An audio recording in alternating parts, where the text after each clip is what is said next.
சாதனை சாதனை என்று சொல்லுகின்ற பொழுது திரு உதயநிதி ஸ்டாலின் அவர்களை துணை முதலமைச்சராக்குறதா சாதனை. வேற எந்த சாதனையும் இந்த ஆட்சியில பார்க்க முடியும். 1999 பாரதிய ஜனதா கூட்டணி, அதுக்கு பிறகு 2004 காங்கிரஸோட கூட்டணி. ஆட்சி அதிகாரத்துக்கு வரும்போது அடிக்கடி நிறத்தை மாற்றிக் கொள்வார்கள். ஈடி பார்த்து பயம் வந்துட்டது, வருமான வரித்துறையை பார்த்து பயம் வந்துட்டது, சட்டமன்றத்தில் முன் வரிசையில் இருக்கின்ற அமைச்சர்கள் எல்லாம் முகம் தொங்கி போயிருக்கிறது. என்னை பொறுத்த வரைக்கும் மடியிலே கனமில்லை, வழியிலே பயமில்லை. திரு ஸ்டாலின் அவர்களே, கமிஷன், கலெக்ஷன், கரப்ஷன் இந்த மூன்றுக்கும் முத்தாக விளங்கக்கூடிய ஒரே கட்சி திமுக கட்சி. தினந்தோறும் கோட் சூட் போட்டுக்குவார், திரைப்படத்தில் நடிக்கிற மாதிரி வருவார், அப்படியே காட்சி அளிப்பார். ஊடக நண்பர்கள் அழகா பிடித்து படம் போட்டுருவாங்க, பத்திரிகையில விளம்பரம் பண்ணிடுவாங்க. அதோட முடிஞ்சு போச்சு. தொலைக்காட்சியிலையும் பத்திரிகையிலையும் பாத்தீங்கன்னா தங்க நிலவரம் என்ன, வெள்ளி நிலவரம் என்ன, காய்கறி நிலவரம் என்னன்னு வரும். இப்ப கொலை நிலவரம் என்னன்னு தான் வந்துட்டு இருக்கு. முதலமைச்சர் போய் கேளுங்க பார்க்கலாம். அரிசி என்ன விலைன்னு தெரியாது, பருப்பு என்ன விலைன்னு கேளுங்க தெரியாது, என்ன விலைன்னு கேளுங்க தெரியாது, ஒண்ணுமே தெரியாது. பொம்மை முதலமைச்சர் தமிழகத்தை ஆண்டு கொண்டிருக்கிறார் என்பதுதான் உண்மை. குடும்ப ஆட்சிக்கு முடிவு கட்டுகின்ற தேர்தல், வாரிசு அரசியலுக்கு முடிவு கட்டுகின்ற தேர்தல், மன்னர் ஆட்சிக்கு முடிவு கட்டுகின்ற தேர்தல் அடுத்த ஆண்டு நடைபெறுகின்ற சட்டமன்ற பொது தேர்தல். எங்கள் கூட்டணி வலிமையான கூட்டணி, வெற்றி கூட்டணி, அதிமுக கூட்டணி. உங்களுக்கே கோபம் வருது, பதற்றம் வருது, எரிச்சல் வருது.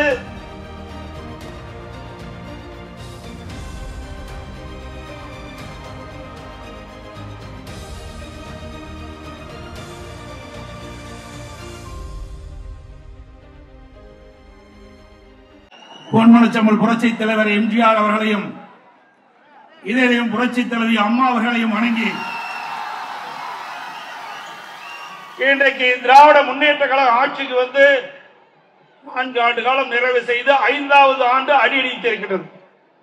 இந்த 4 ஆண்டு காலத்தில் தமிழகத்தில் ஆளுகின்ற திராவிட முன்னேற்ற கழகம், அதனுடைய முதலமைச்சர் திரு ஸ்டாலின் அவர்கள் என்ன பெரிய திட்டத்தை கொண்டாந்தார்? எதுவுமே இல்ல. சாதனை சாதனை என்று சொல்றார். சாதனைக்கு திரு ஸ்டாலின் தான் பெயர் பெற்றார் என்று சட்டமன்றத்திலே முழங்குகின்றார். ஆம், சாதனை சாதனை என்று சொல்லுகின்ற பொழுது திரு உதயநிதி ஸ்டாலின் அவர்களை துணை முதலமைச்சராக்குறதா சாதனை. வேற எந்த சாதனையும் இந்த ஆட்சியில பார்க்க முடியும். இந்த ஆட்சியில ஏழைகளுக்கு என்ன திட்டத்தை கொண்டு வந்தீர்கள்? நாட்டு மக்களுக்கு என்ன பெரிய திட்டத்தை கொண்டு வந்து நிறைவேற்றிருக்கிறீர்கள்? ஒன்றுமே கிடையாது. குடும்பத்தில் இருக்கின்றவர்கள் ஆட்சி அதிகாரத்திலே தொடர வேண்டும், அதுதானே உங்களுடைய நிலைப்பாடு. 2026 சட்டமன்ற தேர்தலிலே குடும்ப ஆட்சிக்கு முடிவு கட்டுகின்ற தேர்தல், வாரிசு அரசியலுக்கு முடிவு கட்டுகின்ற தேர்தல், மன்னர் ஆட்சிக்கு முடிவு கட்டுகின்ற தேர்தல் அடுத்த ஆண்டு நடைபெறுகின்ற சட்டமன்ற பொது தேர்தல். மக்களோட ஆட்சி ஒட்டுமொத்த தமிழ் மக்களை எதிர்பார்த்துக் கொண்டிருக்கிறார்கள். இந்த ஆட்சி எப்பொழுது அகற்றப்படுகின்ற நேரம் வரும் என்று காத்துக் கொண்டிருக்கிறார்கள். ஸ்டாலின் அவர்களே, மக்களை சிந்திக்காமல் வீட்டு மக்களை சிந்தித்துக் கொண்டிருக்கின்ற உங்களுக்கு 2026 தமிழ்நாடு மக்கள் தகுந்த பாடத்தை புகுட்டுவார்கள். இன்னொன்றையும் சொல்லுகிறார். இன்றைக்கு அதிமுக எப்படி பாரதிய ஜனதா கட்சியோட கூட்டணி வைக்க வேணும், அது சட்டமன்றத்தில் நேருக்கு நேர் பேசுறார். என்னிடத்தில் கேட்கின்றார் முதலமைச்சர் ஸ்டாலின் அவர்கள், நீங்க பாரதிய ஜனதாவோட கூட்டணி வைக்கலன்னு சொன்னீங்களே, எப்படி நீங்க வச்சீங்க? 2031 வரைக்கும் பாரதிய ஜனதா கட்சியோட கூட்டணி இல்லை என்று தெரிவித்து விட்டு இப்பொழுது ஏன் கூட்டணி வைத்தீர்கள் என்று என்னை நோக்கி கேட்கிறார். திரு ஸ்டாலின் அவர்களே, இது எங்களுடைய கட்சி, அதிமுக கட்சி.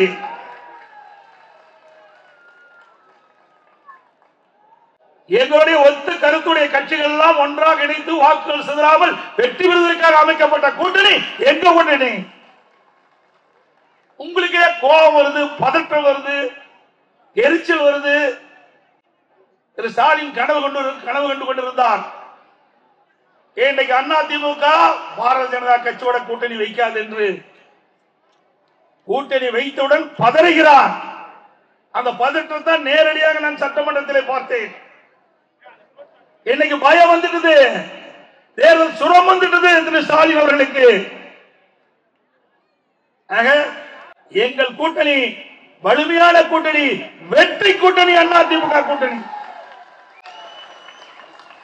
எங்க கூட்டணியில இன்னும் பல கட்சிகள் வந்து சேர இருக்கிறது. ஸ்டாலின் அவர்களே, அது எங்க கூட்டணியில பல கட்சிகள் சேர்கின்ற பொழுது திரு ஸ்டாலின் அப்பொழுது அதிமுக எவ்வளவு பலம் பொருந்திய கூட்டணி அமைக்கப்பட்டது என்று நீங்கள் உணர வேண்டும்.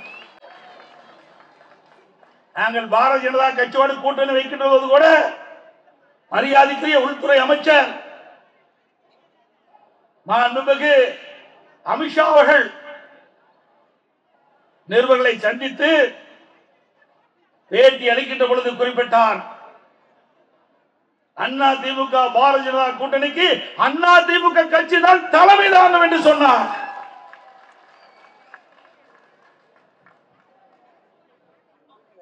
அதிமுக பாரதிய ஜனதா கூட்டணி வெற்றி பெற்ற பிறகு அதிமுக தான் ஆட்சி அமைக்கும் என்று சொன்னார். ஸ்டாலின் பதறுகிறார். அவர் எண்ணினார் அதிமுக பாரதிய ஜனதாவோட கூட்டணி வைக்காது என்று எண்ணினார். அவருடைய எண்ணெல்லாம் காணல் நீராகிவிட்டது. அது மட்டுமல்ல, ஏதோ பேசுகின்றார்கள் அவர் கூட்டணியிலே அங்கம் வைக்கின்ற கட்சிகள். நாங்க கூட்டணி வச்சா நீங்களாம் ஏன் பதறீங்க சொல்லுவாங்களா? சில கட்சிகள் சொல்லுகின்றது வரலாற்று பிழை செய்து விட்டோம் என்று சொல்கிறார்கள். நாங்க வெற்றிக்கு கூட்டணி அமைக்கின்றோம்.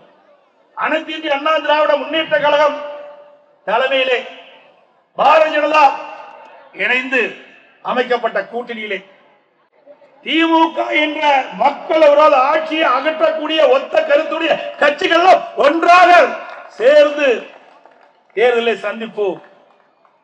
ஒத்த கருத்துடைய கட்சிகள் எல்லாம் எங்கள் கூட்டணியில இணையும் என்றால் வாக்குகள் சிதறாமல் எதிரிகள் வீழ்த்துவதற்காக அரசியல் வியூகம் நாங்கள் எடுத்திருக்கின்றோம். எக்காரணத்தை கொண்டும் மீண்டும் திராவிட முன்னேற்ற கழகம் தமிழகத்திலே ஆட்சியிலே வரக்கூடாது, அகற்றப்பட வேண்டும் என்று மக்கள் எண்ணுகிறார்கள். மக்கள் எண்ணப்படி நாங்கள் கூட்டணி அமைக்கின்றோம். அதோட இவ்வளவு பதட்டத்தோட பேசுறீங்களே, நாங்க கூட்டணி வைக்கிறது பற்றி நீங்க விமர்சனம் செய்யறீங்க. 1999ஆம் ஆண்டு பாரதிய ஜனதா கட்சியோடு திமுக கூட்டணி வைக்கலையா? அப்பெல்லாம் பாரதிய ஜனதா கட்சி நல்ல கட்சி.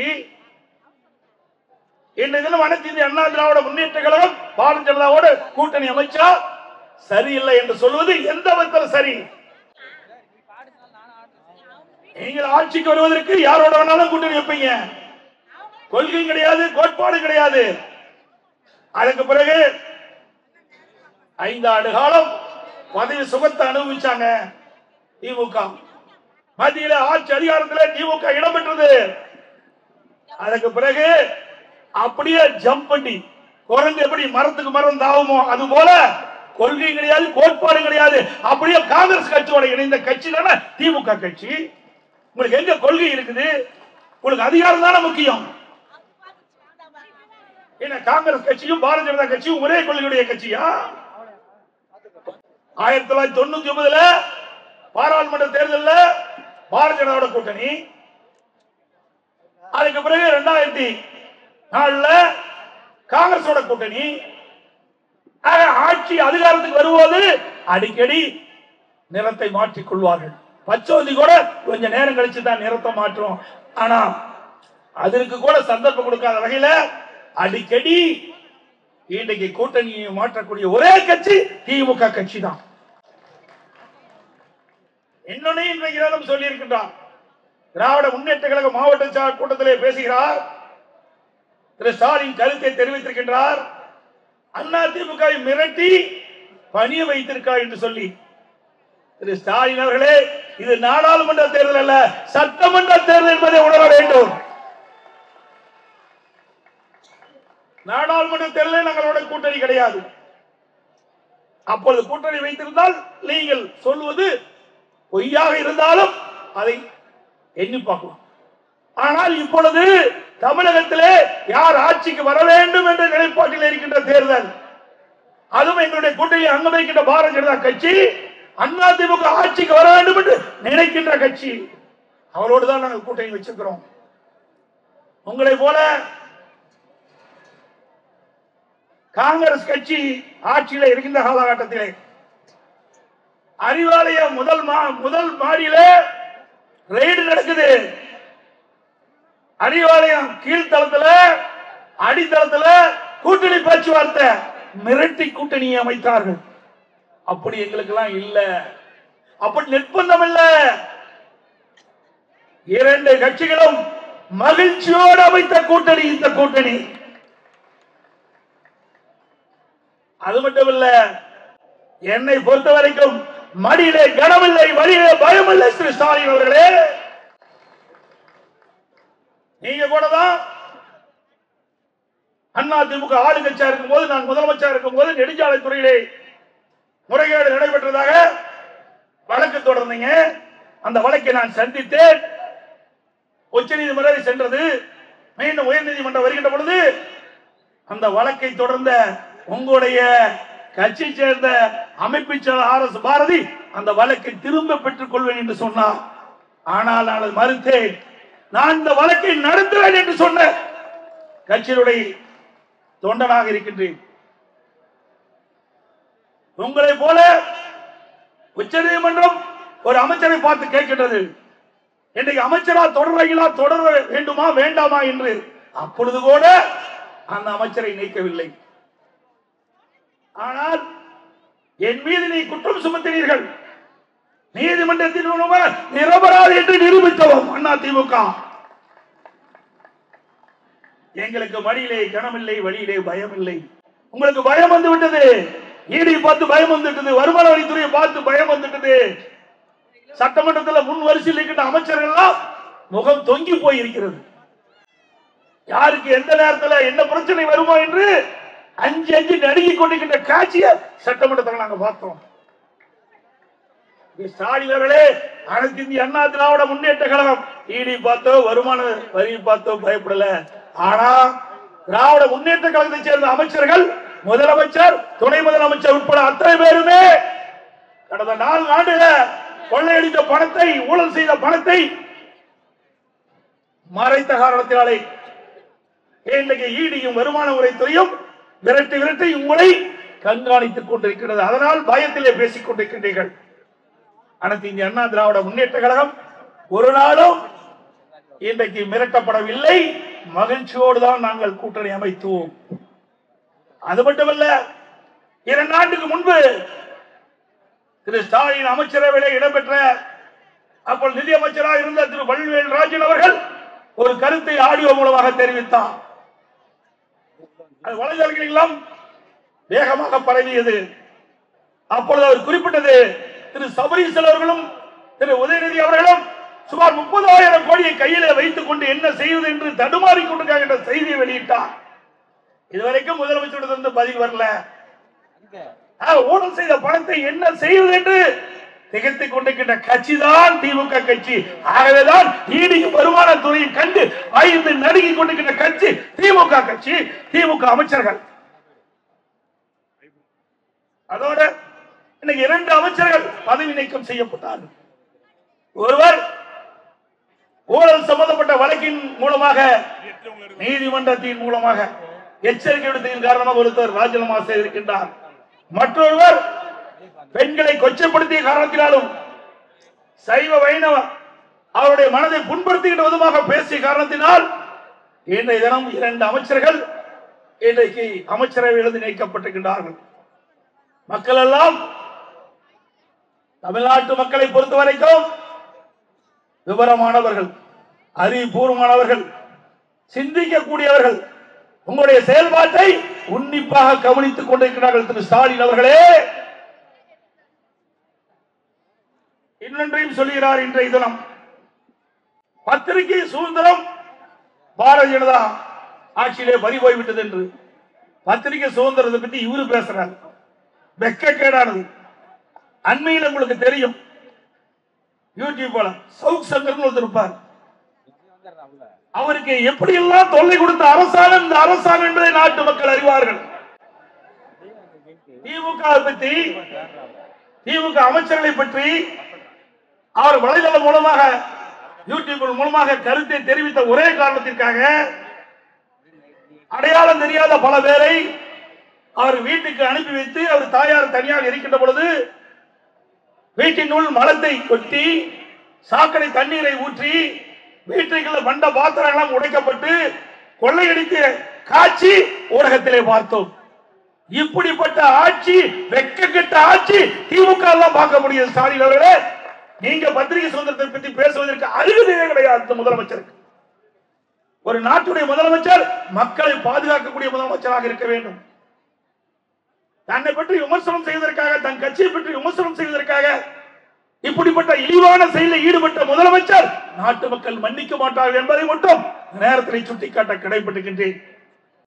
இன்னைக்கு அண்ணா திமுக பத்தி பல முறை சொல்லிட்டு இருந்தார். திமுக என்றாலே ஊழல் கட்சி, கமிஷன், கலெக்ஷன், கரப்ஷன், இந்த மூன்றுக்கும் முத்தாக விளங்கக்கூடிய ஒரே கட்சி திமுக கட்சி. நாட்டிலேயே பல அரசாங்கம் இருந்தது, ஆனால் ஊழலுக்காக கலைக்கப்பட்ட ஒரே அரசாங்கம் திமுக அரசாங்கம் தான். ஸ்டாலின் அவர்களே, மறந்துவிட வேண்டாம். இன்னொன்னையும் சொல்லியிருக்காரு, அமைச்சர்கள் இனிமேல் கோட்டைக்கு போக வேண்டாங்க, இனிமேல் மாவட்டத்துக்கு போய் தொகுதி தொகுதியா போறாங்க. அங்க போய் என்ன செய்ய போறீங்க, என்ன செஞ்சிருக்கிறீங்க மக்களுக்கு, மக்களை சந்திக்கக்கூடிய அளவிற்கு என்ன திட்டத்தை கொண்டு வந்து செயல்படுத்தி இருக்கிறீங்க? ஒண்ணுமே கிடையாது. மக்களை ஏமாற்றுவதிலே தந்திரம் கொண்டவர்கள் திமுக கட்சி சேர்ந்தவர்கள். அதோட இன்னைக்கு ஊடகத்தில் பார்த்தாலும் சரி, பத்திரிகையில பார்த்தாலும் அண்ணா திமுகவை தான் பெரும்பாலும் விமர்சனம் செய்யறாங்க. ஏதோ ஓரளவுக்கு ஊடக நண்பர்களா எங்களையும் கொஞ்சம் காட்டுறீங்க, பரவாயில்ல, வாழ்த்துக்கள், நன்றி. ஊடக நண்பர்களும் பத்திரிகைகளும் நடுநிலையான தாங்கள் இருக்க வேண்டும், எங்களுக்கு ஆதரவாக இருக்க வேண்டும் என்று நாங்கள் சொல்லவில்லை. தவறான செய்திகளை, மக்களுடைய பிரச்சனையை, நாட்டு மக்களுக்கு இருக்கின்ற நடப்பை பற்றி நாங்கள் சொல்லுகின்ற கருத்து பத்திரிகையில், ஊடகத்தில் வந்தால்தான் இந்த அரசாங்கம் திருந்தும். அதற்காக நாங்கள் வெளிப்படையாக பேசுகிறோம். நான் முதலமைச்சர் இருந்த காலத்துல எப்படி எல்லாம் எங்களை பற்றி விமர்சனம் செஞ்சீங்க, நாங்க ஏதாவது உங்களை கேட்டோமா? அப்புறம் எதிர்கட்சியா வந்த பிறகு 4 ஆண்டு காலம் விமர்சனத்துக்கு ஆளானோம். கிட்டத்தட்ட நான் முதலமைச்சர் ஆனதிலிருந்து இன்றைக்கு எதிர்கட்சி தலைவராக இருக்கின்றவரை என்னை பற்றி பேசுவது, எங்க கட்சி பற்றி பேசுவது, எங்க கட்சி நிர்வாகிகளை பற்றி பேசுவதுதான் அதிகமா இருக்குது. அண்ணா திமுக கட்சியில ஊடகத்துக்கு பத்திரிகை வேலை இல்லாத போயிடுது, வேலை இல்லாம போயிட மாட்டேங்குது. தினந்தோறும் பாருங்க, இந்த தினகரம் பத்திரிகை இருக்குது, பீட்டர் மாமான்னு ஒரு பகுதி இருக்குது. அந்த பீட்டர் மாமாவை அந்த பகுதி பார்த்தீங்களா, அண்ணா திமுக பத்தி தான் போடுவாங்க. பரவாயில்ல, பணம் இல்லாம விளம்பரம் செய்யறீங்க, நன்றி.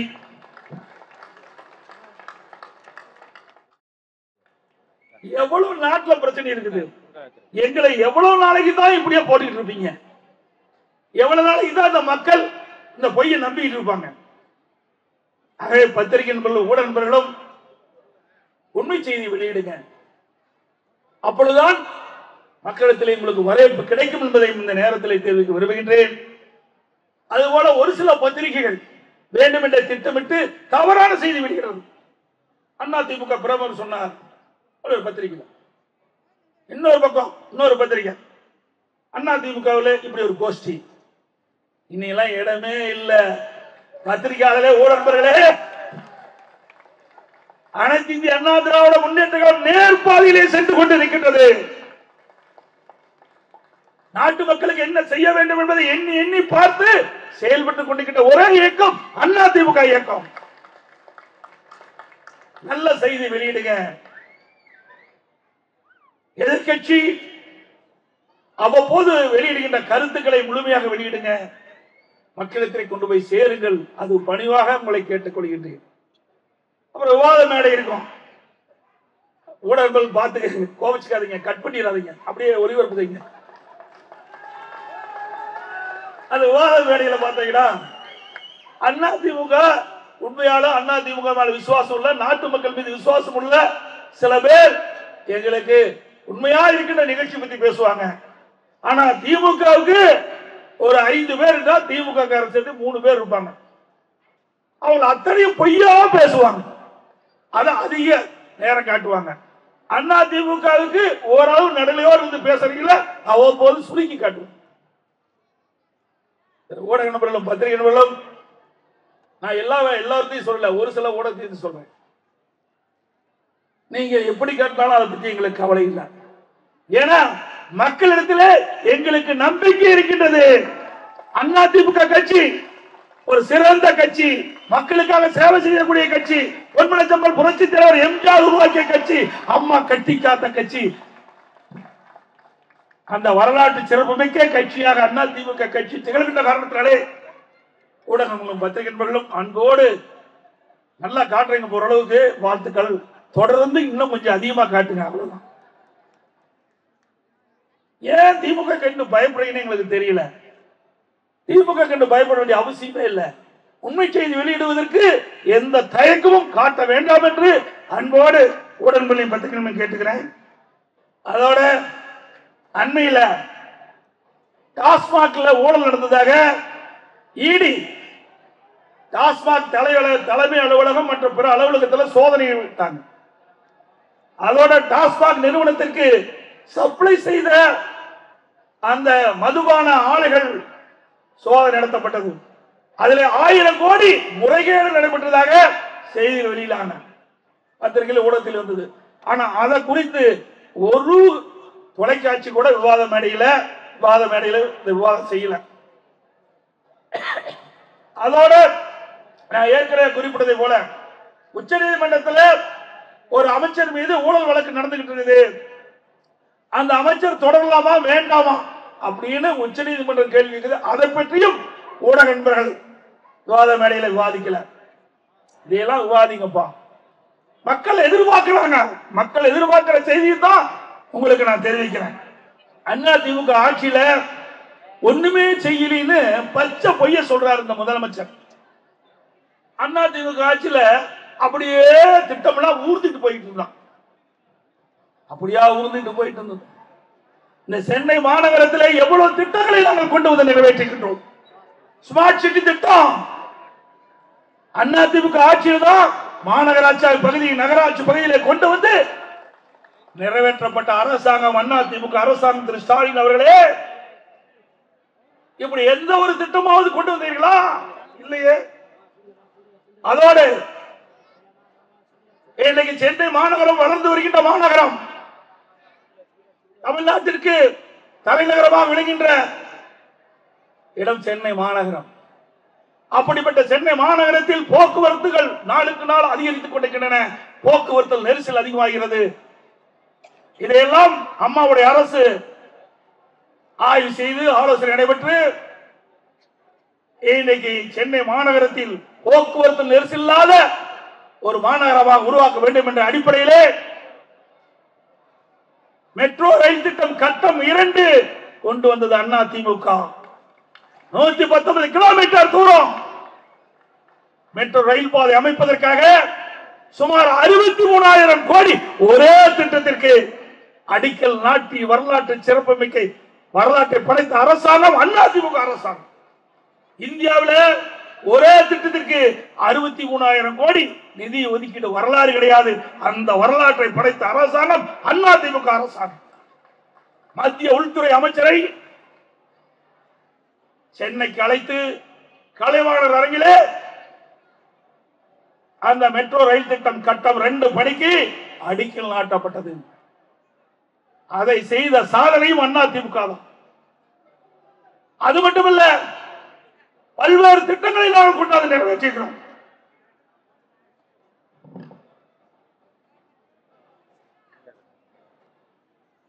சென்னையில பல்வேறு பால பணிகள் எதற்காக சொல்லிட்டு சொன்னால், திரு ஸ்டாலின் அவர்கள் இந்த மாநில கோரிக்கை நடைபெற்றுக் கொண்டிருக்கின்ற பொழுது அண்ணா திமுக ஆட்சியில் நகர்ந்து கொண்டிருந்தது சொன்னார்.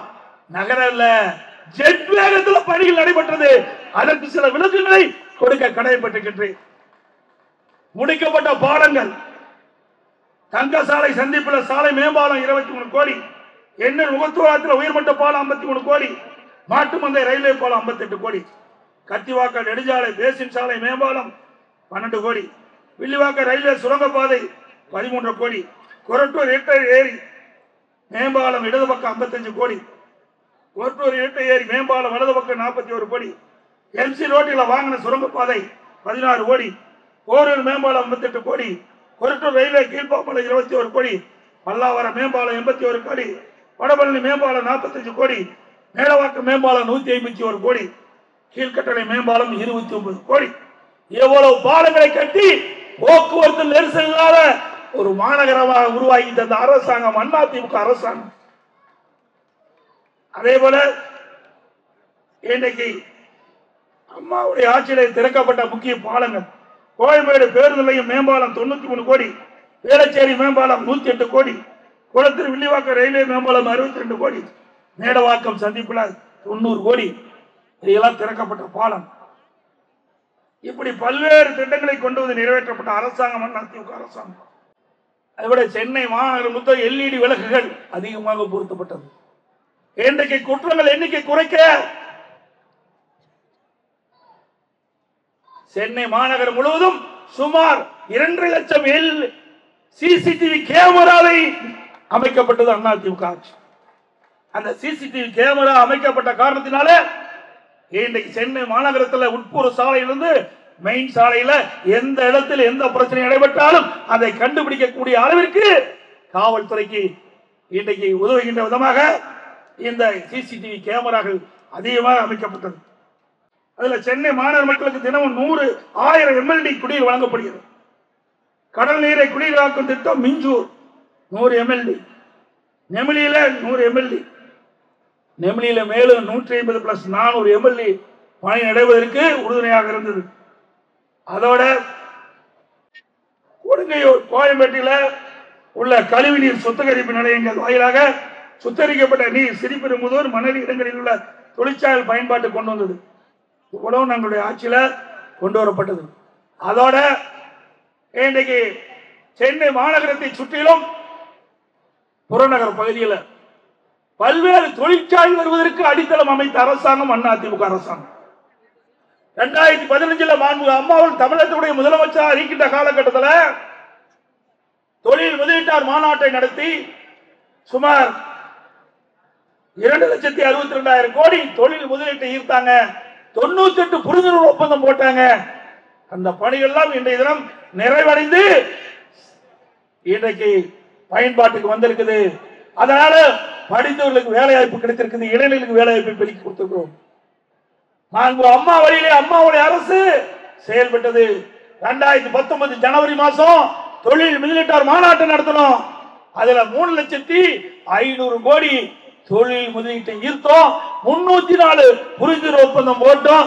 அந்த பணி நடைபெற்றுக் கொண்டிருக்கிறது. இதெல்லாம் அதிமுக ஆட்சியில கொண்டு வந்த அற்புதமான திட்டங்கள். இதனால பொருளாதார மேம்பாடு அடைகிறது, வேலை வாய்ப்பு கிடைக்குது. ஆனா திமுக ஆட்சியில தினந்தோறும் அறிவிப்பு வெளியிடுறாங்க. தொழில் முதலீட்டு மாநாட்டை நடத்தணும், இவ்வளவு முதலீட்டை ஈர்த்தோம்னு வெள்ளை அறிக்கை கேட்டா இதுவரைக்கும் வெள்ளை அறிக்கை வெளியிடல. அத்தனையும் பொய்யாத்தான் இருக்குது. திராவிட முன்னேற்ற கழகம் 2021 சட்டமன்ற பொதுத் தேர்தல் போது அந்த கட்சியின் சார்பாக இன்றைய முதலமைச்சர் அன்றைக்கு எதிர்கட்சி தலைவராக இருந்தாரு, திமுக தலைவராக இருக்கின்ற பொழுது 525 அறிவிப்புகளை வெளியிட்டார். அதுல இதுவரைக்கும் ஒரு 15% அறிவிப்புகள் தான் நிறைவேற்றிருக்கிறாங்க. முக்கியமான அறிவிப்புகள் எதுவுமே நிறைவேற்றல. கவர்ச்சிகரமாக அறிவிச்சாங்க, நிறைவேற்ற முடியாத அறிவிப்புகள் வெளியிட்டாங்க. இன்னைக்கு விழி பிதுங்கி இன்னைக்கு அவள் அறிவிக்கப்பட்ட திட்டங்கள்லாம் நிறைவேற்றப்படாமல் அப்படியே கிடப்பல போட்டுட்டாங்க. ஆட்சிக்கு வருகின்றதற்காக எவ்வளவு பொய் பேசுவாங்க, எவ்வளவு தில்லுமுள்ளு சொல்லுவாங்க, பேசுவாங்க, செய்வாங்க, கவர்ச்சிகரமாக பேசுவாங்க. மக்கள் ஏமாந்து விடக்கூடாது. ஒருமுறை ஏமாந்து விட்டோம், இனி ஏமாறக்கூடாது. இன்னைக்கு 525 அறிவிப்புல பெரும்பாலான அறிவிப்புகள் நிறைவேற்றப்படல. இன்னைக்கு படித்த இளைஞர்கள் வங்கியை வாங்கி கடன் ரத்து செஞ்சாங்களா? செஞ்சாங்களாமா? கல்வி கடன் ரத்து என்று சொன்னார்கள், செஞ்சாங்களா? இளைஞர்கள் வாங்கிய கடன் ரத்தா? சொல்லுங்க, கருத்து ரத்துங்களா? இது வரைக்கும் ரத்தாகல. அதே போல சிலிண்டருக்கு மாதந்தோறும் 100 ரூபாய் மானியம் கொடுப்பதா சொன்னாங்க. கொடுத்தாங்களாமா? மாதந்தோறும் 100 ரூபாய் மானியம் கொடுத்தாங்களா? ரேஷன் கடையில் கூடுதலாக 1 கிலோ சர்க்கரை குடும்ப அட்டைக்கு கொடுப்பதா சொன்னாங்க. கொடுத்தாங்களா? இல்ல. அதோட அரசு நிர்வாகத்தில் 3 லட்சம் காலி பணியிடங்கள் இருப்பதாகவும் திராவிட முன்னேற்ற கழகம் ஆட்சிக்கு வந்தவுடன் இளைஞர்கள் பயன்பெறுகின்ற விதமாக அந்த 3 லட்சம் காலி பணியிடங்கள் நிரப்பப்படும் என்ற அறிவிப்பை தேர்தல் நேரத்தில் வெளியிட்டார்கள். இதுவரைக்கும் எவ்வளவு காலி பணியிடங்கள் நிரப்பியிருக்கிறீங்க? வெறும் 50,000 காலி பணியிடங்கள் தான் நிரப்பப்பட்டிருக்கிறது. அதுவும் அரசு ஊழியர்கள் 3 லட்சம். இன்றைக்கு அரசு சார்பாக பல்வேறு நிறுவனங்கள் இருக்கின்றது, அதுல 2 லட்சம். ஆக மொத்தம் 5 லட்சம் காலி பணியிடங்கள் இருந்தது. அதுல அரசு ஊழியர்களையும் காலி பணியிடங்களும் மற்றும் அரசு சார்ந்த அந்த துறையுடைய பணிகள் சேர்த்து தான் 50,000 காலி பணியிடங்கள் இந்த திமுக ஆட்சியில் நிரப்பப்பட்டிருக்கிறாங்க. அது இந்த 4 ஆண்டுகள 40,000 காலி பணியிடங்கள் இன்றைக்கு வந்துவிட்டது. ஆக மொத்தம் 10,000 காலி பணியிடங்கள் தான் நிரப்பியிருக்காங்க திமுக ஆட்சியில். இந்த ஆண்டு முதலமைச்சர் அவர்கள் அறிவித்திருக்கின்றார் 40,000 அரசு காலி பணியிடங்கள் நிரப்புவதாக சொல்லியிருக்கிறார். இன்னும் எவ்வளவு நாள் தான் இருக்குது உங்களுக்கு? இன்னும் 9 மாசம் தான் இருக்கிறீங்க ஆட்சியில. எப்படி நிறைவேற்ற முடியும்? 4 ஆண்டு காலம் ஆட்சி அதிகாரத்தில் இருக்கும் போது வெறும் 50,000 காலி பணியிடங்களை நிரப்பி இருக்கிறீங்க. இன்னும் எஞ்சி இருக்கிறது 9 மாதம். இந்த 9 மாதத்துல எப்படி 40,000 காலி பணியிடங்கள் நிரப்ப முடியும் என்பதை மக்கள் எண்ணி பார்க்க வேண்டும். அத்தனையும் பொய்.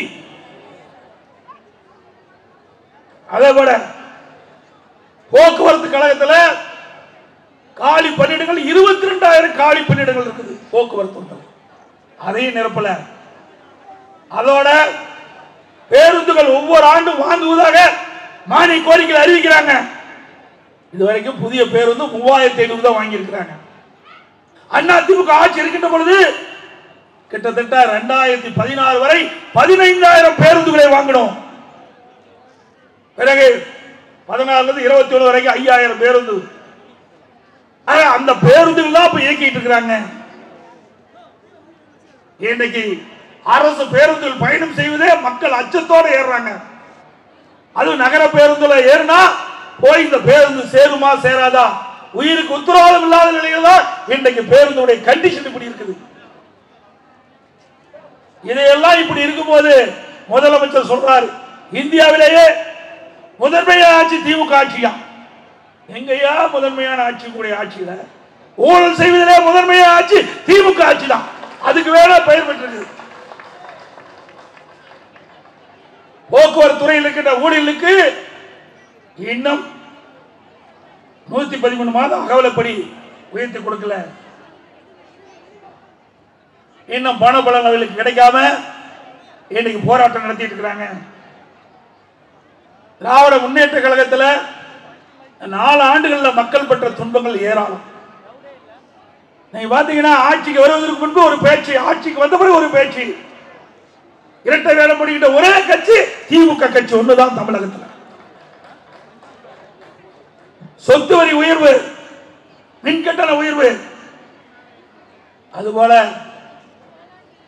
குடிநீர் வரி உயர்வு, குப்பை வரியும் விட்டு வைக்கல, அதுக்கும் போட்டார். பத்திரப்பதிவு வரி, பத்திரப்பதிவு கூடுதல் கட்டணம், இப்படி வரி மேல் வரி போட்டு மக்கள் தலையிலே சுமத்திய அரசாங்கம் விடியா திமுக அரசாங்கம். வீடுகளுக்கு 100% வரி உயர்வு, கடைகளுக்கு 150% வரி உயர்வு, ஒவ்வொரு ஆண்டும் 6% வரி உயர்வு. இன்னைக்கு காலையில பத்திரிகையில பாருங்க, ஒவ்வொரு ஆண்டும் 6% சொத்து வரி உயர்த்தப்படும். 5 வருஷம் 30% உயர்ந்துடும். இதுதான் இந்த ஆட்சியுடைய லட்சணம். மக்களை காப்பாற்றுகின்ற விதம் என்பதை நீங்கள் எண்ணி பார்க்க வேண்டும். அது மட்டுமல்ல, இன்றைக்கு தமிழ்நாடு முழுவதும் 10,000 குறு சிறு நிறுவனங்கள் மூடிட்டாங்க. மின்கட்ட உயர்வுனால தாக்கு பிடிக்க முடியல. பல்வேறு தொழிற்சாலைகள் மின்கட்டண உயர்வால் வேறு மாநிலத்துக்கு போயிட்டு இருக்குது. தடுத்து நிறுத்த முடியல. இதனால் படித்த இளைஞர்களுக்கு வேலை வாய்ப்பு கிடைக்காம ஒரு சூழ்நிலை இந்த ஆட்சியில் ஏற்பட்டுவிடும். அதோட 2021 திராவிட முன்னேற்ற கழக தேர்தல் அறிக்கையில இன்றைய முதலமைச்சர் தேர்தல் அறிக்கையில வெளியிட்டு பொழுது சொன்னார், நிதி மேலாண்மை அண்ணா திமுக ஆட்சியில் அதிக கடன் வாங்கிட்டாங்க, அதை சரி செய்வதற்கு நிதி மேலாண்மை என்ற ஒரு அமைப்பை ஏற்படுத்துவோம், அதுக்கு நிபுணர் குழு அமைக்கப்படும், அந்த நிபுணர் குழுவுடைய ஆலோசனை பெற்று நிதி மேலாண்மை சரி செய்யும் ஒரு அறிவிப்பை வெளியிட்டு அந்த நிதி மேலாண்மை குழு அமைச்சு நிபுணர் குழு தான் போட்டு அதுக்கு பிறகு பாத்தீங்கன்னா இந்த 4 ஆண்டுல 4 லட்சம் கோடி கடன் வாங்கிட்டாங்க. நிபுணர் குழு எதுக்காக போட்டாங்க? கடன் வாங்குவதற்காக தான் போட்டுக்கிறாங்க.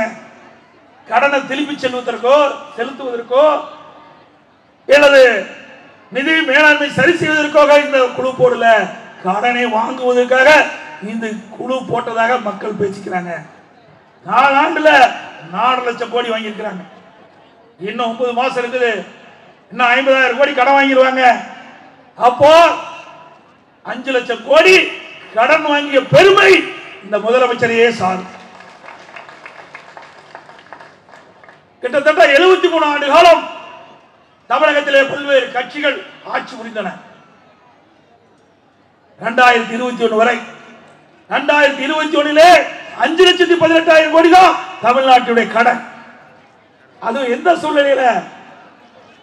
கொரோனா காலம், ஒரு வருடம் அரசாங்கத்துக்கு வருமானம் கிடையாது, கடன் திறக்கல, தொழிற்சாலை ஓடல, ஜிஎஸ்டி வருமானம் இல்ல, பத்திரப்பதிவு வருமானம் இல்ல, ரோட் டாக்ஸ் இல்ல, டாஸ்மாக் வருமானம் இல்ல.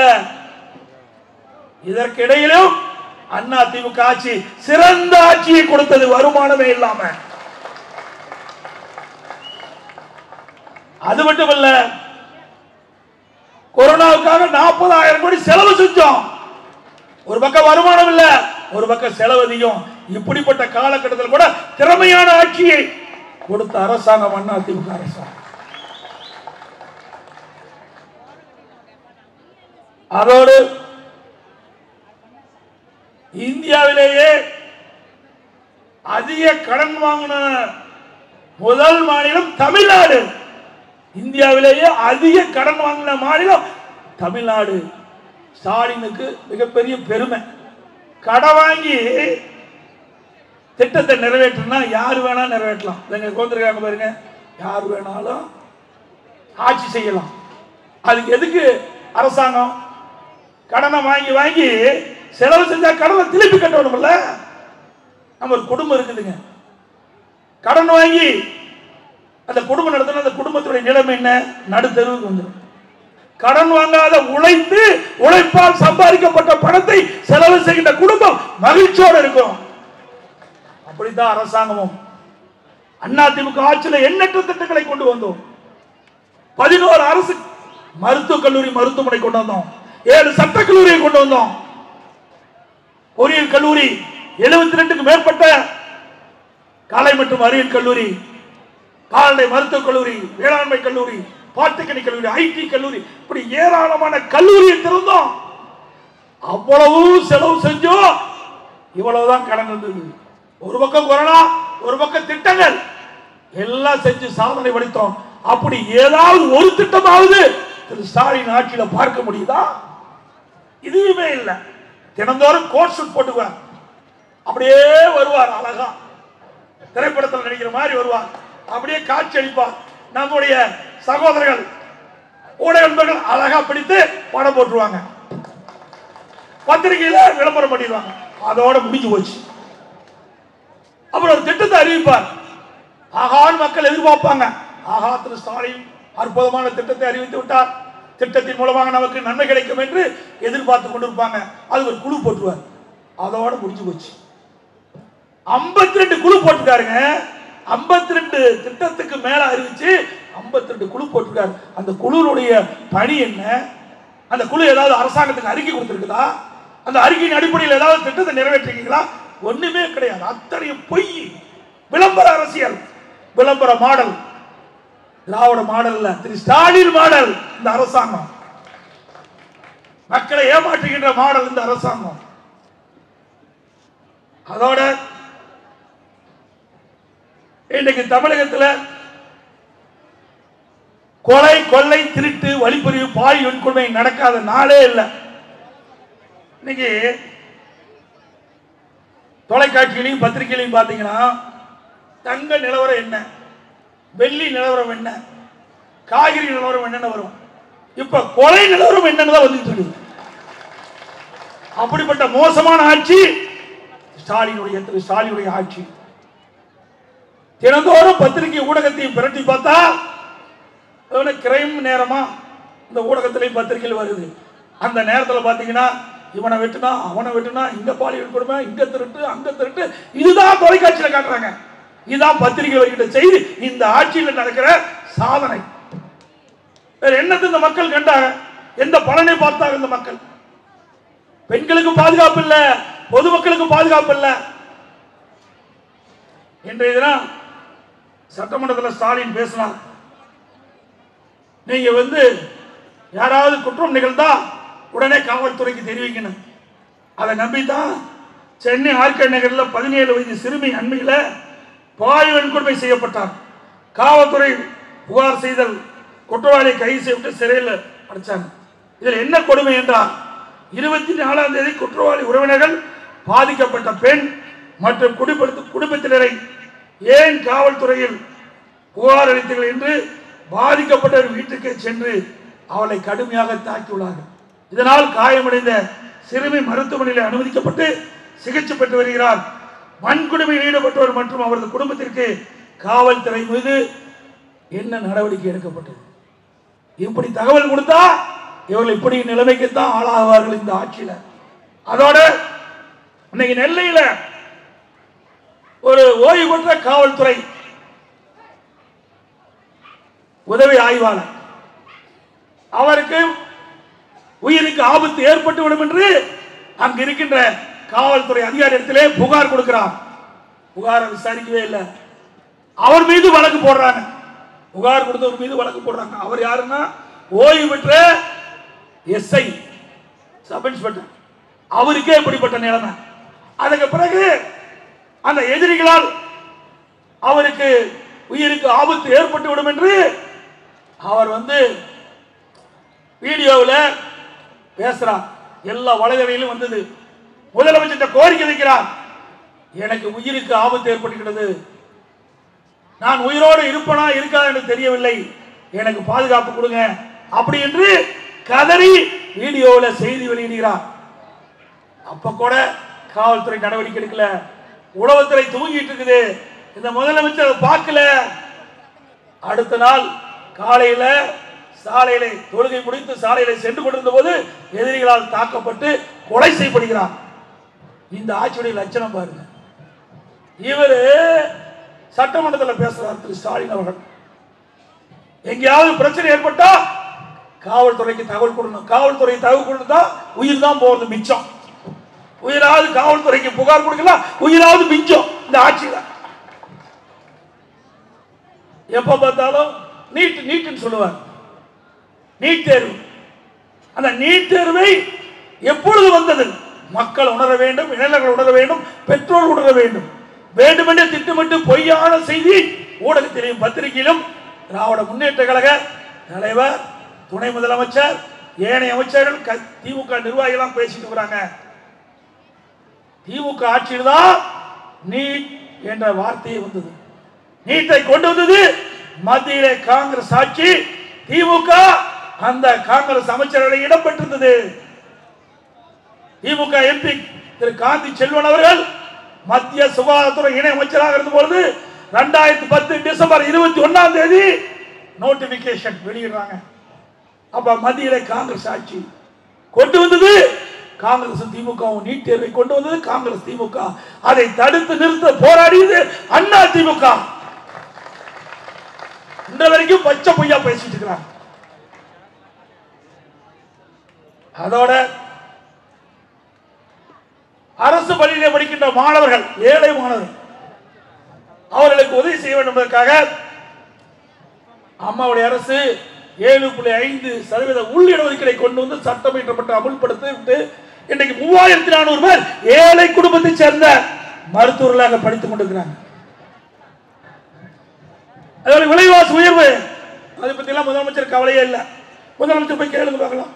அரிசி என்ன விலைன்னு தெரியாது, பருப்பு என்ன விலைன்னு கேளுங்க தெரியாது, என்ன விலைன்னு கேளுங்க தெரியாது, ஒண்ணுமே தெரியாது. பொம்மை முதலமைச்சர் தமிழகத்தை ஆண்டு கொண்டிருக்கிறார் என்பதுதான் உண்மை. வந்திருக்கீங்களே, நான் வருகின்ற போதெல்லாம் ஏழை மக்கள், பெண்கள் வரவேற்பு கொடுத்தீங்க. அவர்களெல்லாம் பார்க்கின்ற பொழுது ஏழை மக்கள், அவர்களுக்கு என்ன வேண்டும் என்பதை உணர வேண்டும்.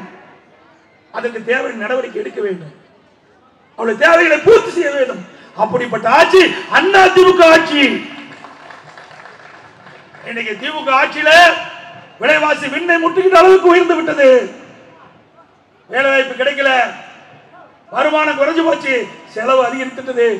மக்கள் வாழ திண்டாடி கொண்டிருக்கிறார்கள், வாழ்க்கை நடத்த போராடி கொண்டிருக்கிறார்கள். இந்த ஆட்சியிலே இன்னைக்கு அரிசி அண்ணா திமுக ஆட்சியில 40 ரூபா 50 ரூபாய்க்கு அரிசி இன்னைக்கு 75 ரூபா. கடலை எண்ணெய் 130 ரூபா. இன்றைக்கு பிராண்ட் 375 ரூபா ஒரு லிட்டர். நல்லெண்ணெய் 250 ரூபா, பிராண்ட் 700 ரூபா. இன்னைக்கு தூரப்பருப்பு 74 ரூபா, இன்னைக்கு 155 ரூபா. உளுத்தம்பருப்பு 79 ரூபா கிலோ, இன்னைக்கு 150 ரூபா. இவ்வளவு விலை ஏற்றம் இருந்தால் மக்கள் எப்படி வாழ முடியும் என்பதை இந்த முதலமைச்சர் சிந்தித்து பார்க்க வேண்டும். அதோட கட்டுமான பொருட்கள், நீ வீடெல்லாம் யாரும் கட்ட முடியாது. நடுத்தர குடும்பத்தில் யாரும் வீடு கட்ட முடியாது. வீட்டை கனவு கண்டுக்கலாம். வீடு கட்டுற மாதிரி கனவு கண்டு வசிக்கிற மாதிரி கனவு வாங்கலாம் அந்த திமுக ஆட்சியில். இன்றைக்கு அண்ணா திமுக ஆட்சியில் ஒரு யூனிட் எம்சாண்ட் 3000 ரூபாய். இன்றைக்கு திமுக ஆட்சியில் 6000 ரூபாய் ஒரு எம்சாண்ட், ஒரு யூனிட் எம்சாண்ட். ஒரு யூனிட் ஜல்லி அண்ணா திமுக ஆட்சியில் 2500 ரூபாய். திமுக ஆட்சியில் இன்னைக்கு 5000 ரூபாய், 100% ஏறி போய் ஜல்லி விலை. ஒரு டன் கம்பி 40,000 ரூபாய் இருந்தது, இன்னைக்கு ஒரு டன் கம்பி 60,000 ரூபாய். ஒரு செங்கல் அண்ணா திமுக ஆட்சியில் 8 ரூபாய் இருந்தது, இன்னைக்கு திமுக ஆட்சியில் ஒரு செங்கல் விலை 13 ரூபாய். மரம் கேட்க வேண்டியதே இல்லை, 200% ஒரு சதுரத்துக்கு உயர்ந்திருக்குது. ஆக இந்த 4 ஆண்டு காலத்தில் ஏற்கனவே வீடு கட்டிக்கலாம் கடுமையா பாதிச்சுட்டாங்க. இனிமேல் வீடு கட்ட வேண்டும் என்று நினைக்கிட்டு கனவுல வீடு கட்டிக்கலாம். இந்த ஆட்சி வரைக்கும் வீடே கட்ட முடியாது. இன்னொன்னு வேடிக்கை, திமுக ஆட்சியில் சட்ட ஒழுங்கு சிறப்பா இருக்குன்னு முதலமைச்சர் சட்டமன்றத்தில் பேசினார். சட்ட ஒழுங்கு சிறப்பா இருக்குதுன்னு சொன்னா திருட்டு போகாத இருக்கணும்ல, கொலை நடக்காது இருக்கணும்ல, பாலியல் குடும்பம் நடக்காது இருக்கணும்ல. அப்படி இருந்தா சட்ட ஒழுங்கு சிறப்பா இருக்குன்னு ஏத்துக்கலாம். ஆனா இந்த திமுக ஆட்சியில ஒரு திருடன் சென்னையை வந்து திருடுவதற்கு தேர்ந்தெடுத்து விமானத்துல வந்து சென்னையில் இறங்கி வழியில சென்று கொண்டிருக்கின்ற பெண் இடத்துல சைனை பறிச்சு விமானத்து மூலமா வெளி மாநிலத்துக்கு போன. நான் முதலமைச்சர் கேட்டேன், இந்தியாவிலே எத்தனையோ மாநிலம் இருக்குது, ஆனா ஒரு திருடன் வெளி மாநிலத்திலிருந்து விமானத்தில் வந்து தமிழ்நாட்டை தேர்ந்தெடுத்து சென்னையை தேர்ந்தெடுத்து திருடுறான்னா இந்த சட்ட ஒழுங்கு எப்படி இருக்குது என்பதை முதலமைச்சர் என்ன வேணும். சட்ட ஒழுங்கு மோசமா இருக்கிற காரணத்தினால சென்னையை தேர்ந்தெடுத்துட்டு வந்து கொள்ளையடிக்கிறாங்க. அப்புறம் திமுக கூட்டணியில் அங்கம் வைக்கின்ற கட்சியில் இருக்கிற சட்டமன்ற கட்சி தலைவர்கள் முன்வரிசையில் பேசுறாங்க, கொள்ளையடித்த திருடனை விமானத்திலே போய் பிடித்தோம் என்று. பிடிக்கிறது தான் ஏன் போலீஸ்காரன்?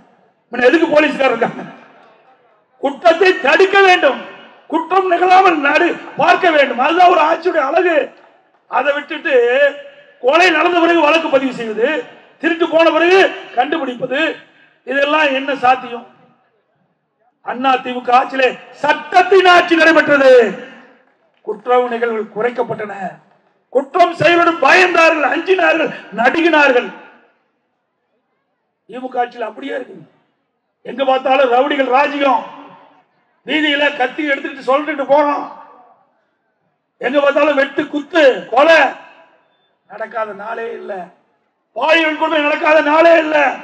அப்படிப்பட்ட ஒரு மோசமான ஆட்சி திரு ஸ்டாலின் ஆட்சி என்பதை நினைவு கொள்ள வேண்டும். அதோட போதைப் பொருள் 3 வருஷத்துக்கு முன்பே சொன்னேன், தமிழகத்தில் போதை நடமாட்டம் அதிகரிக்குது. இளைஞர்கள், மாணவர்கள், பொதுமக்கள் போதைக்கு அடிமையாகி கடுமையா பாதிக்கிறாங்க. இந்த போதைக்கு அடிமையாக அந்த குடும்பம் நடுத்தருவில் வந்து விடும். ஆகவே முதலமைச்சர் அவர்களை தகுந்த நடவடிக்கை எடுங்க, இரும்பு கரம் கொண்டு அடக்குங்கன்னு சொன்னேன், கண்டிக்கவே இல்லை. இப்போ டிவியில எல்லாம் விளம்பரப்படுத்துறாங்க, போதையின் பாதையிலே செல்லாதீங்க, போதையின் பாதையிலே செல்லாதீங்க. நான் மட்டும் என்னையா சொன்னேன்? 3 வருஷமா ஊடகத்திலையும் பத்திரிகையிலையும் அறிக்கையை வெளியிட்டே இருந்தேன், சட்டமன்றத்திலையும் பேசிட்டு இருந்தேன். தமிழ்நாடு முழுவதும் போதைப் பொருள் விற்பனை அமோகமா நடைபெற்றுக் கொண்டிருக்கின்றது. இன்றைக்கு போதைப் பொருள் நடமாட்டத்திலே முதல் மாநிலமாக தமிழ்நாடு திகழ்கின்றது. கட்டுப்படுத்துங்கள் என்று தொடர்ந்து வலியுறுத்தினேன். அப்பெல்லாம் முதலமைச்சர் கேட்கல. இன்றைக்கு மாணவர்களும் இளைஞர்களும் போதைக்கு அடிமையாகி சீரழிகளுடைய காட்சி பத்திரிகைகளை ஊடகத்தில் இருப்பாங்க. அதுவும் 2022 காவல்துறை மானிய கோரிக்கை திரு ஸ்டாலின் தலைமையில் தான் உள்துறை இருக்குது.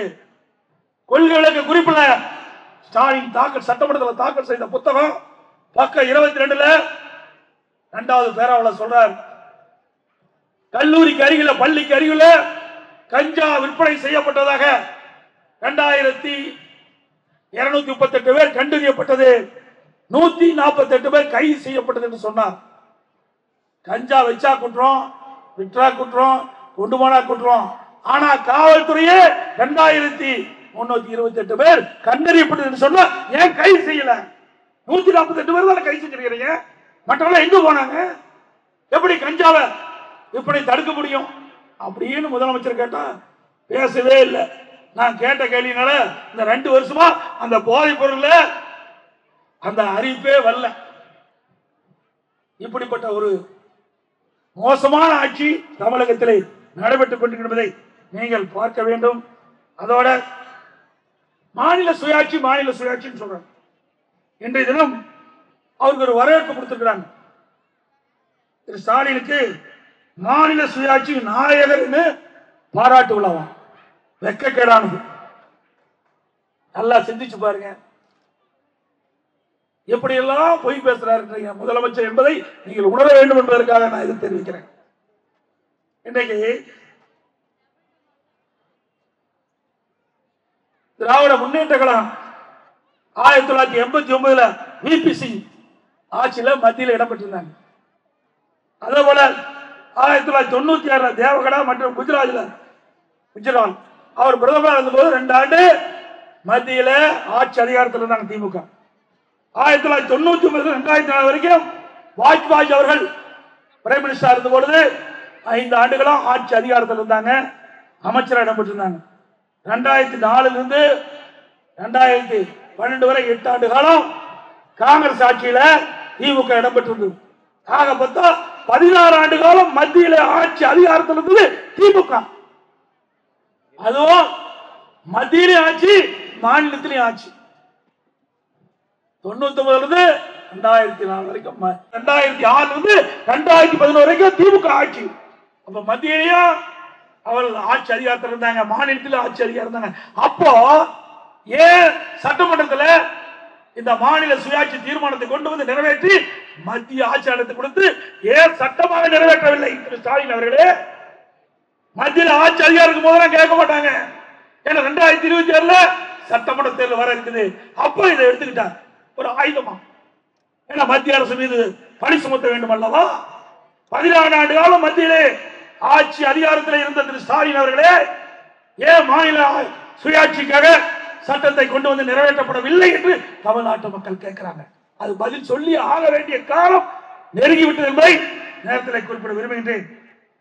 அதே போல ஸ்டாலின் நான் உள்துறை அமைச்சரை டெல்லியிலே போய் சந்திக்கின்ற பொழுது அவர் குறிப்பிட்டார், எடப்பாடி பழனிசாமி அவர்கள் எதிர்கட்சி தலைவராக இருக்கிறாரு, உள்துறை அமைச்சரை போய் சந்திக்கிறாரு, தமிழ்நாட்டில் இருக்கிற கோரிக்கை எல்லாம் அவரிடத்தில் எடுத்து சொல்லணும். நாங்க ஆட்சியில் இருந்தாலும் சரி இல்லாவிட்டாலும் சரி மக்கள் பணி செய்வதிலே முதல் கட்சி அதிமுக கட்சி. நாங்க ஏற்கனவே கொடுத்த இவர் பேசுறதுக்கு சட்டமன்றத்தில் பேசுறதுக்கு முன்பாகவே மாண்புமிகு உள்துறை அமைச்சர் திரு அமித்ஷா அவர்களை சந்தித்து இந்த தமிழ்நாட்டிற்கு என்னென்ன தேவை என்பதை நாங்கள் விண்ணப்பம் மூலமாக கொடுத்தோம். அதுல மெட்ரோ ரயில் திட்டத்திற்கு மத்திய அரசு வழங்க வேண்டிய பாக்கி நிதியை வழங்க வேண்டும் சொன்னோம். இப்ப வழங்கிட்டாங்க. அவர் நிறுத்தி வச்ச நிதியை வழங்கிட்டாங்க. 100 நாள் வேலை திட்டத்திற்கு வழங்க வேண்டிய நிதி நிலுவையில் இருக்குது, அதை வழங்க வேண்டும் சொன்னோம். அதுக்கு 2990 கோடி விடுவிச்சுட்டாங்க. ஜாதிவாரி கணக்கெடுப்பு எடுக்க வேண்டும் சொன்னோம். அதிமுக ஆட்சி இருந்தது, நான் முதலமைச்சர் இருந்த பொழுது ஜாதிவாரி கணக்கெடுப்பு எடுக்கப்பட வேண்டும் என்று உத்தரவிட்டு நாங்க அரசியல் வெளியிட்டு அந்த பணி துவங்கி நடந்துகிட்டு இருந்தது. திமுக ஆட்சிக்கு வந்தது, அந்த கால அளவை நீட்டாத காரணத்தினால அது அப்படியே கைவிட்டுட்டாங்க திமுக ஆட்சியில. எப்பொழுது நாங்கள் வைத்த கோரிக்கை அடிப்படையில் மத்திய அரசாங்கம் இன்றைக்கு ஜாதிவாரி கணக்கெடுப்பு மக்கள் தொகை கணக்கெடுப்பு எடுக்கின்ற பொழுது நடத்தப்படும் என்று அறிவிப்பு கொடுத்துட்டாங்க. இனிமே எதை வச்சு போய் ஓட்டு கேட்க போறீங்க? எல்லாமே மத்திய அரசு நீங்க என்னென்னலாம் எதிர்ப்பு தெரிவிச்சீங்களோ அதையெல்லாம் மத்திய அரசு நிறைவேற்றி விட்டது. ஒன்றும் செய்யறதுக்கு வழியே கிடையாது. வருகின்ற சட்டமன்ற தேர்தல் ஒரு முக்கியமான தேர்தல். இந்த தேர்தலிலே அனைத்து இந்திய அண்ணா திராவிட முன்னேற்ற கழகம் பாரதிய ஜனதா தலைமையில் அமைக்கப்பட்ட கூட்டணிக்கு நீங்கள் ஆதரவை நல்க வேண்டும், அதற்காக உழைக்க வேண்டும், வெற்றியை தேடி தர வேண்டும். நாடு வளம் பெற செழிக்க ஒரு வளமான தமிழகத்தை உருவாக்க, ஏழை எளிய ஒடுக்கப்பட்ட நசுக்கப்பட்ட மக்களுடைய வாழ்வு மலர ஒரு சிறப்பான ஆட்சி அமைய ஆதரிப்பீர் அனைத்து இந்திய அண்ணா திராவிட முன்னேற்ற கழகத்தை என்பதை நேரத்தில் தெரிவித்து மிக சிறப்பாக இந்த பொதுக்கூட்டத்தை ஏற்பாடு செய்த அறிவிச்சவர் சத்யா அவர்களுக்கும் அவரோடு இணைந்து பற்றிய பதவி செயலாளருக்கும் வட்ட செயலாளருக்கும் கழக நிர்வாகிகளுக்கும் வருகிறது சிறப்பித்த அத்தனை நல்ல உள்ளங்களுக்கும் பத்திரிகையாளர் ஊடக நண்பர்களுக்கும் நன்றி தெரிவித்து விடைபெறுகின்றேன். நன்றி, வணக்கம். அரசியல்ல உண்மையா என்னதான் நடக்குது தெரிஞ்சுக்க நாளை நமதே சேனலை சப்ஸ்கிரைப் பண்ணுங்க.